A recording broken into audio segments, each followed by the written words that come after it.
Muy buenos días, hoy es 30 de junio del año 2020, es el último día del mes de junio, ya mañana será julio, estaremos dando el paso del primer semestre al segundo semestre del año. El calor sigue muy fuerte, por lo menos en Santo Domingo, no importa que esté el sol fuera o no esté, sigue haciendo mucho calor. Recuérdense que si en algún momento tienen que salir en las próximas 2 horas, pueden darle seguimiento a nuestro programa mediante el canal de YouTube El Día RD. Y para no perder tiempo, comencemos de una vez con mi compañero Junior Ramírez, que nos va a presentar un resumen de las noticias más relevantes. Muy buenos días, Junior. Buenos días, David, para ti y para toda la teleaudiencia. Veamos las principales informaciones.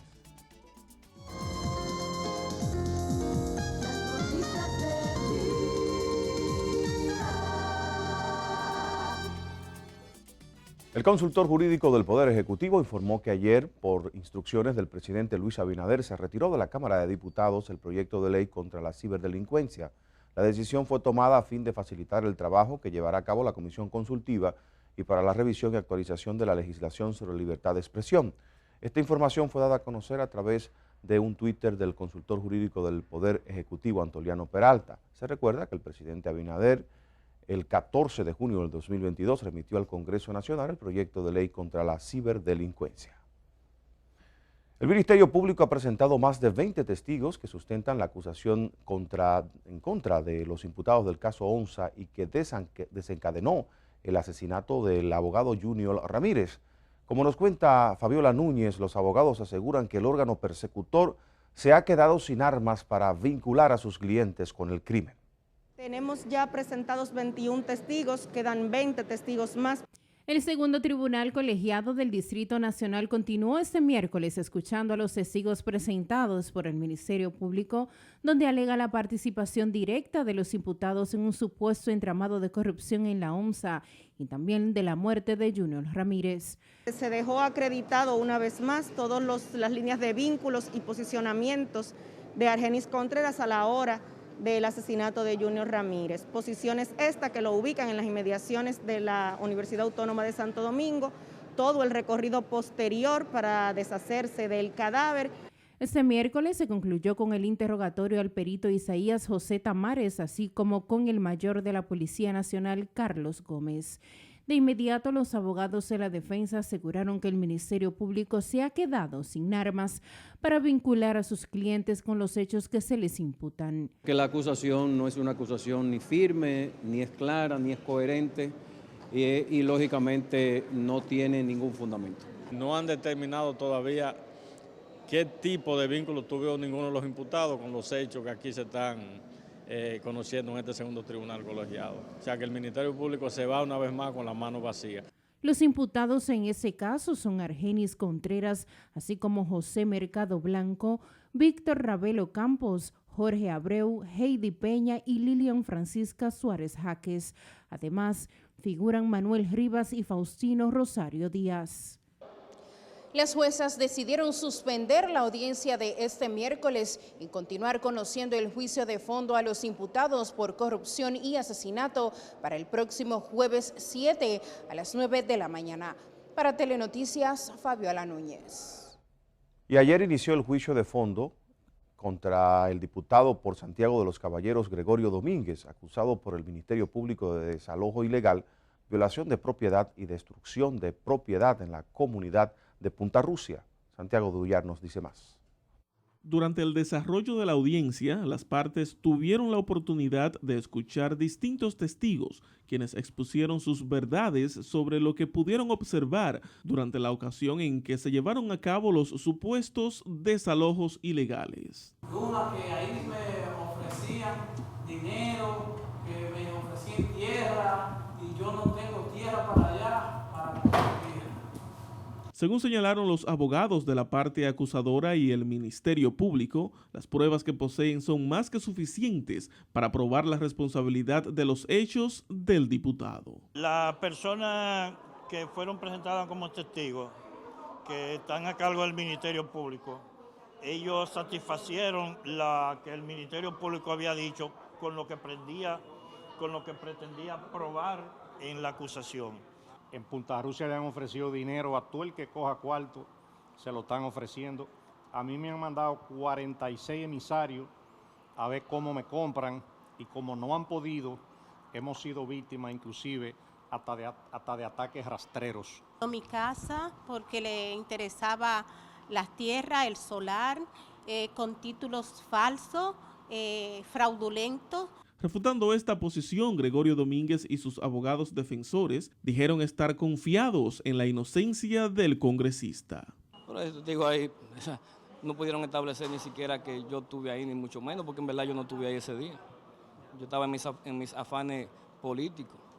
Esto ha sido una infamia, una vulgar mentira de parte de esas personas y que se ha hecho cómplice el Ministerio Público de todo eso. Ver las enormes contradicciones que hay entre las deposiciones de los testigos que yerran en lo que tiene que ver con modo, lugar.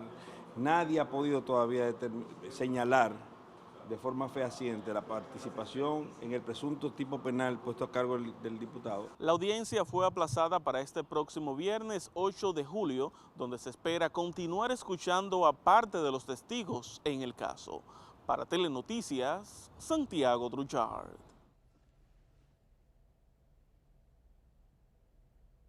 Fausto Miguel Cruz de la Mota, acusado del asesinato del ministro Orlando Jorge Mera, pidió a la fiscal del Distrito Nacional que interrogue al consultor jurídico y al encargado de autorizar los permisos medioambientales en el Ministerio de Medio Ambiente. En la instancia solicitan al Ministerio Público interrogar a Edilio Segundo Florián, consultor jurídico de Medio Ambiente, y Milvio Linares Villegas, este último por ser el encargado de dar o no las autorizaciones o permisos. También piden interpelar dentro de la investigación a Juan Manuel Cuervo de Sangles, Alfonso Mendoza, al director de la oficina de Samaná, al coronel solo identificado como Cepeda, Carmen Maribel Peralta Cuevas, el oficial Nicolás Montero y Erika Altagracia Herrera Reyes. De acuerdo con el expediente, Cruz planificó el asesinato del ministro porque éste se oponía a otorgarle unos permisos para exportar 5.000 toneladas de baterías usadas a través de la empresa Aurum Gavia S.A. Por otro lado, fue confirmado en Puerto Rico el primer caso de la viruela del mono. La información la ofreció el secretario de Salud, Carlos Mellado López, quien pidió a la población estar alerta para detener cualquier cadena de transmisión. El paciente se encuentra aislado en condiciones estables en su casa.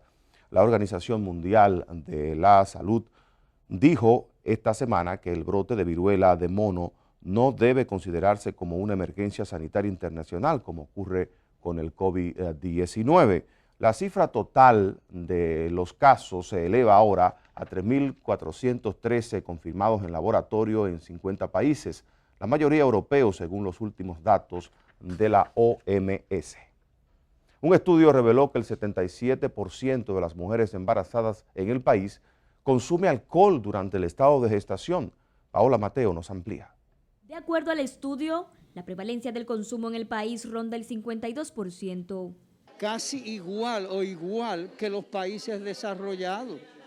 Y eso es preocupante, porque esos países tienen un grado de desarrollo económico, mientras que nosotros, los sectores más desfavorecidos de nuestra sociedad, tienen un mayor consumo. En el levantamiento se determinó además que la cerveza es la bebida alcohólica más consumida durante el estado de gestación. Un 77% de las mujeres en estado de gestación que fueron encuestadas en nuestros hospitales, pues afirmaron que consumían cerveza para limpiar la criatura. Problemas del habla es solo una de las consecuencias que puede provocar en el infante el ingerir alcohol, según explicó el encargado del programa de alcohol y droga del Departamento de Salud Mental del Ministerio de Salud Pública, doctor Elías Tejeda. Niños y niñas con trastornos del neurodesarrollo, con problemas de aprendizaje, con problemas del habla, hiperactividad, cardiopatías congénitas. El estudio fue presentado por el Círculo de Periodistas de la Salud y el Ministerio de Salud Pública y fue realizado por la doctora María Eugenia Portorreal. Para Telenoticias, Paola Mateo. El presidente Luis Abinader informó que habrá más policías en las calles y se mantendrá el patrullaje mixto para combatir la delincuencia. Nixon Rodríguez nos amplía la información. El jefe de Estado sostuvo que con el patrullaje mixto ha disminuido la delincuencia en el país, al señalar que esto se mantendrá y al mismo tiempo seguirá la reforma policial. Que necesitamos más policías en la calle para atender en estos lugares precisos, donde ya sabemos y ya determinamos que es donde se comete más criminalidad. El sistema integral de dirección, mando y control de la policía servirá de herramienta tecnológica para combatir la delincuencia. Nosotros estamos décadas atrasados en temas de la digitalización de la policía y vamos tratando de avanzar y avanzar de la mejor manera, incluso con un software y con un sistema que va a estar, como yo dije anteriormente, que fue pedido por encima de los mayores países latinoamericanos. Este sistema permitirá a los agentes policiales, a través de celulares inteligentes, al momento de detener un ciudadano, saber en tiempo real si tiene problema con la ley.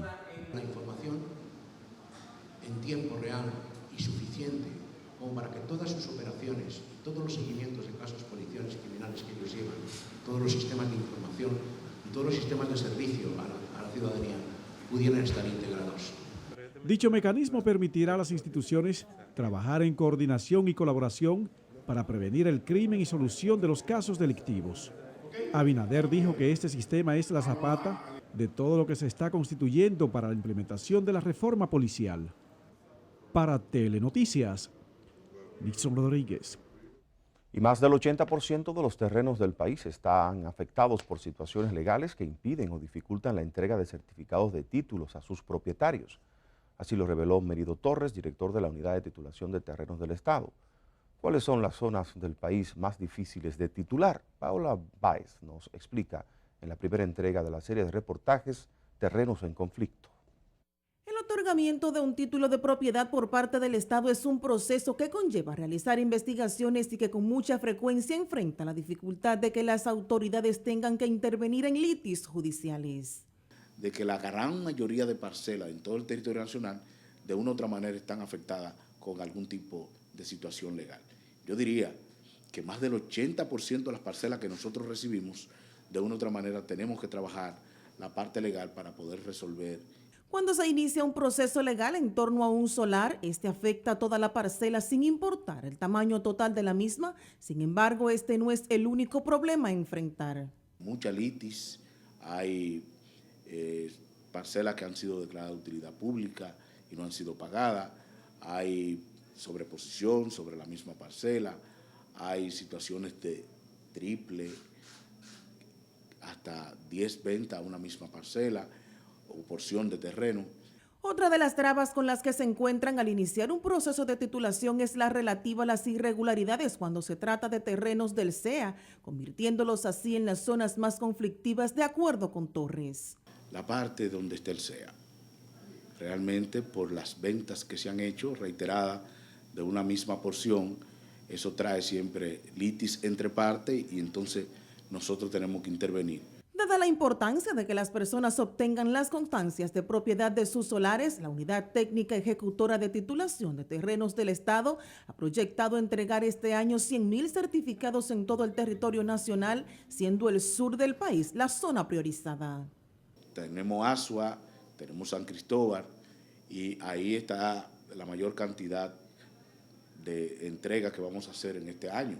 En el próximo mes estaríamos entregando Barahona, que son 1.750 certificados de título en una primera etapa, pero estamos en Bauruco también y ya ahí tenemos cerca de 1.000 certificados de título que ya hemos trabajado. La labor de la unidad de titulación es definida como titánica por su director. Sin embargo, reiteró la decisión del Estado de hacer frente a las bandas que se dedican a invadir terrenos. Pero, ¿qué ha pasado con los títulos del Palacio Nacional o qué solución podría haber a la situación de los Tres Brazos? Esto se lo decimos mañana en la segunda entrega de esta serie de reportajes titulados Terrenos en Conflicto. Para Telenoticias, Paola Báez. Y la pobreza no fue un obstáculo para que un joven se graduara con honores en INTEC. Paola Mateo nos presenta la inspiradora historia.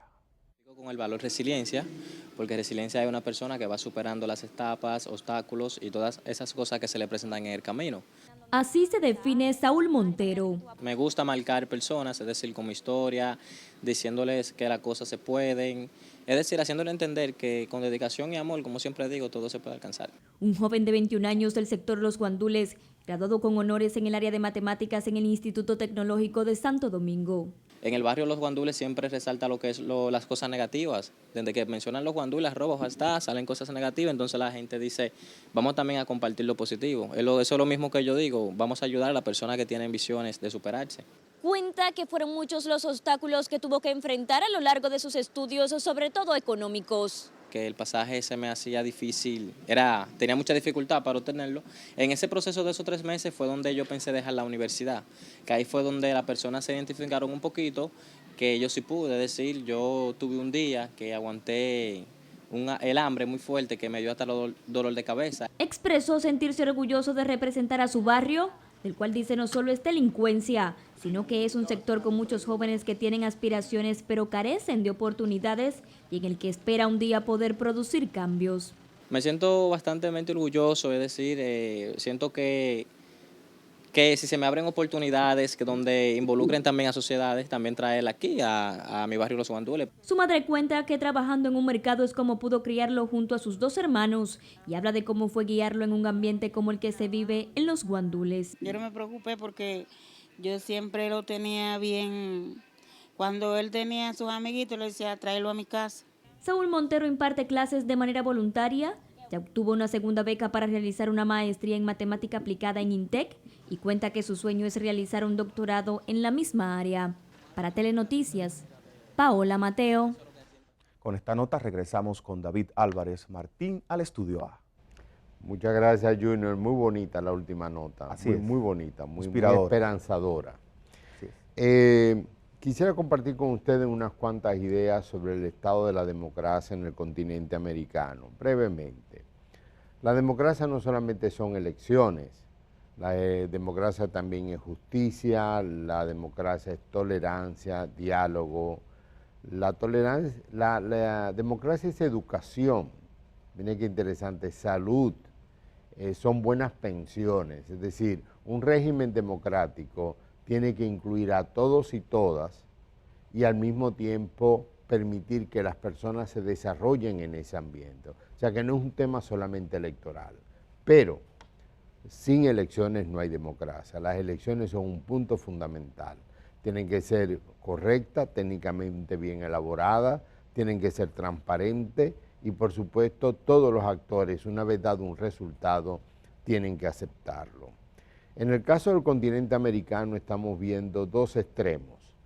Por un lado, en Estados Unidos se está siguiendo en el Congreso una serie de entrevistas e interrogatorios sobre actores de lo que se considera fue el intento de golpe de Estado del expresidente Trump el 6 de enero del año 2020. Cada día sale información nueva, tanto de colaboradores cercanos de él como personas que padecieron lo que fue ese intento de golpe cuando una turba orquestada y estimulada por él de alguna manera asaltó el Congreso tratando de impedir que se reconociera el triunfo del presidente Biden.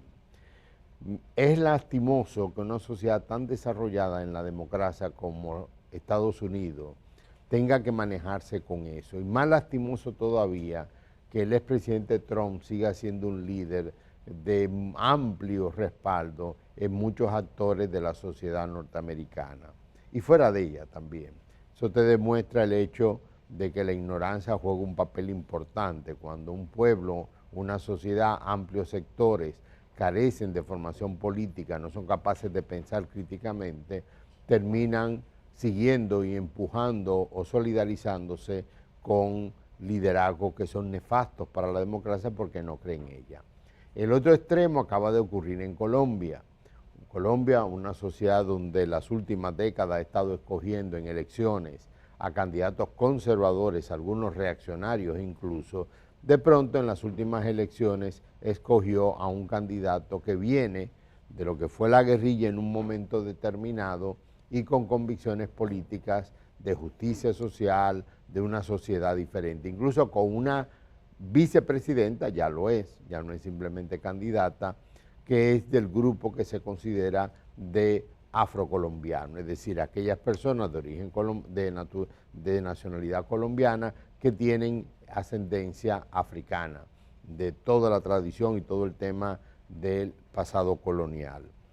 Llamo la reflexión sobre eso porque fíjense cómo es posible que un país tan avanzado como Estados Unidos en democracia cayera en ese error que por suerte fue corregido rápidamente, pero al mismo tiempo como una sociedad tan conservadora como la colombiana, que incluso rechazó en votación la propuesta del acuerdo de paz, una cosa inédita en la historia de la humanidad y que nos dejó a todos perplejos, pero claro, fue una manipulación que luego explicaré con detalle, es capaz de tener unas elecciones y reconocer que el ganador es alguien que no es el modelo tradicional de los políticos colombianos. Prestémosle mucha atención a la democracia, que es una construcción permanente.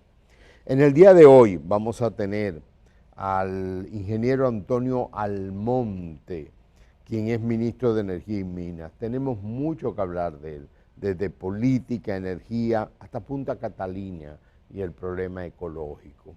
Al mismo tiempo tendremos el comentario de Uchi Lora, así que no se lo pierdan, tenemos un programa muy rico en cuanto a contenido, análisis y por supuesto la participación de ustedes a través de nuestras redes sociales. Vuelvo contigo, Junior. Gracias, David. Les dejamos con el doctor Luis Vergés, psicólogo clínico, su segmento de hoy, los celos en las relaciones de pareja.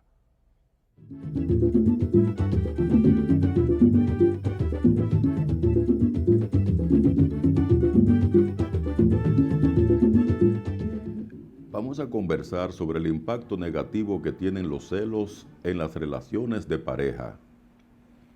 Los celos son emociones que se activan ante la percepción de perder a una persona amada en manos de algún rival. Como toda emoción, los celos tienen una función de protección para la autoestima, poniendo en alerta a las personas sobre la posibilidad de perder vínculos con figuras cercanas, sobre todo la pareja.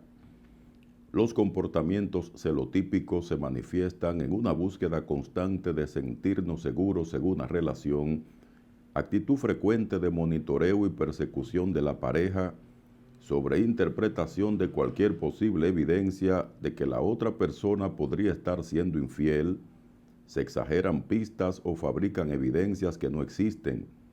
Las personas celosas tienden a pensar que el fracaso de su relación es inminente, así como también fantasean con imágenes donde ven a sus parejas traicionándolos con otras personas. Una de las consecuencias de los celos irracionales es que el celotípico se convierte en perseguidor de sus parejas, lo cual termina con frecuencia en un agotamiento de la relación.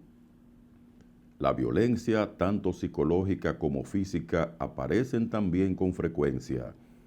Identificar las razones por las cuales las actitudes celotípicas son un problema, asumir responsabilidad de enfrentar la situación, así como también esclarecer los temores que detonan esta emoción, son las primeras recomendaciones. La ayuda profesional, tanto psicológica como psiquiátrica, muchas veces será necesaria, así como también establecer metas para cambiar de actitud. Aprender a diferenciar lo falso de lo verdadero, valorar los puntos fuertes de la relación y comprometernos a fortalecer las áreas de debilidad son supuestos y prácticas saludables que disminuirán las manifestaciones celotípicas. Los celos solo quitan la paz y el reposo. Neutralizarlos es una de las mejores formas de fortalecer las relaciones. Construir una buena base de confianza es el mejor preventivo para actitudes celotípicas.